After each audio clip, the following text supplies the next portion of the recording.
I have a problem. And it has to do with animation, it has to do with expression, and more specifically, it has to do with the eye.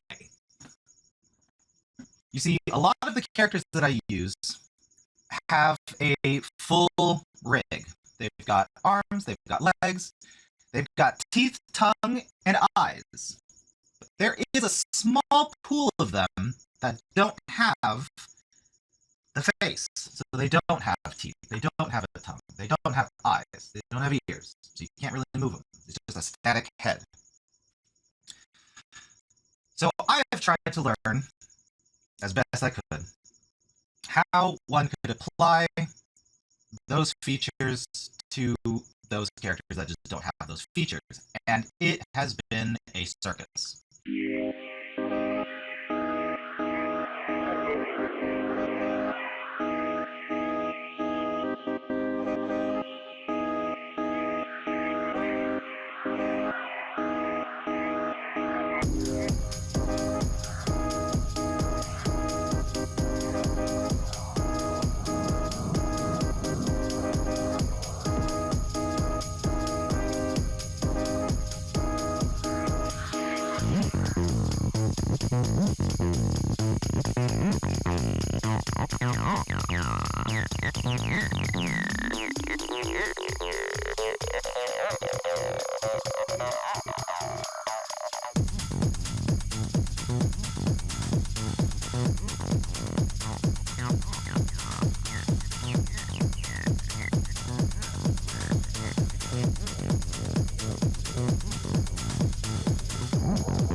So, what are solutions to this problem?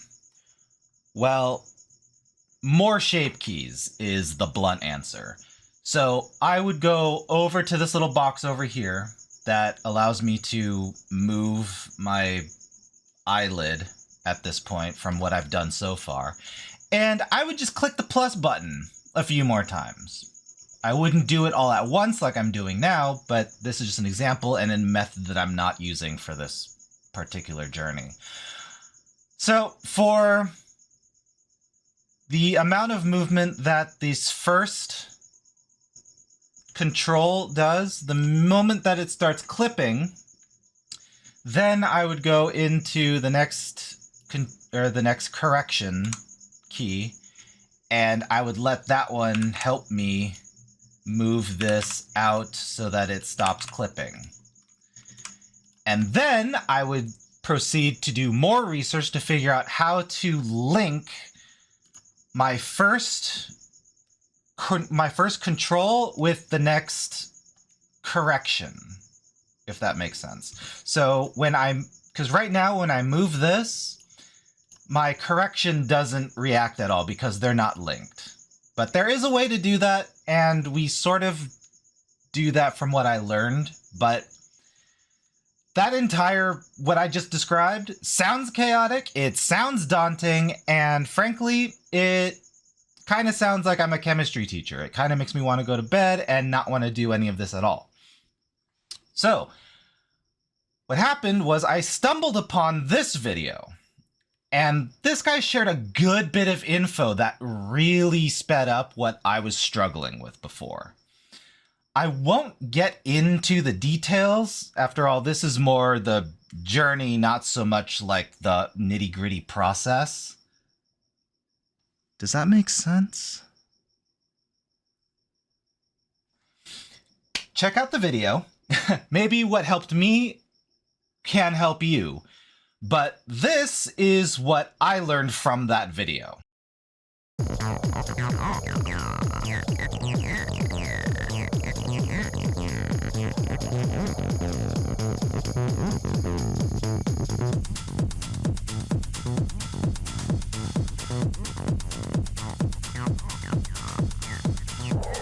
Okay, what just happened right there was actually really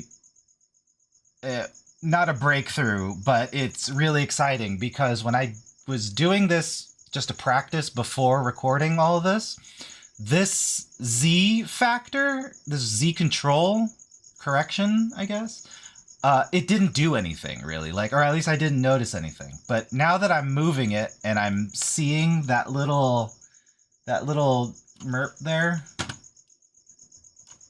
this little thing right here, move. Whoa, hold on. I know that it does something, so it's not broken. Yes. Okay, sorry.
All right, so that seems to work.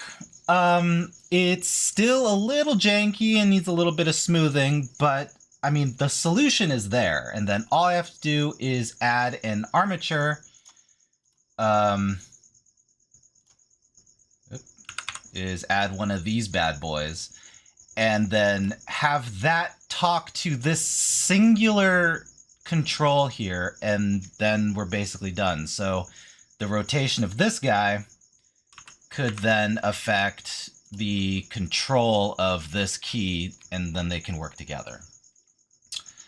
But as always, I come with my own problems to solve. So the only similarity between what I'm dealing with and what others that I have seen to see how they solve their problems is I'm dealing with an eyelid and the interaction around an eye. That's pretty much where the similarities end, though that's a large portion of what we're dealing with here. But the things that I bring to the table are smaller, but they're still hurdles. Very painful hurdles that get in the way. So the first one is the video is a year old. So will the script even work in 4.0? It does. The z-axis seems to not really deform anything on first glance. As we saw earlier in the mid-cut of the time-lapse, I actually saw that it did move a little bit, but it wasn't the portion of the model that I thought it would control. So I still need to kind of look into other examples and see if I can get it to more drastically, like, deform a section of the thing. Because in the examples that I've seen to kind of help walk me through what the solution is, it deforms, more of an up and down sort of thing, or Blender's universe of what the z-axis orients to. And I only say that because, for example, Unity has the z-axis going outward from your object. So all of this might be a problem later, especially in the event of how will this work when the eye is not so sphere and actually has that natural oblong shape. Maybe it won't matter much if the lid itself is more like pillowy and not just thinner than a sheet of paper like I've been messing with over here. Like, I have no thickness to that lid. So any clipping is going to be extremely exaggerated. So for now, I have my solution. But there are adaptations that need to happen if I am to tackle shapes like these.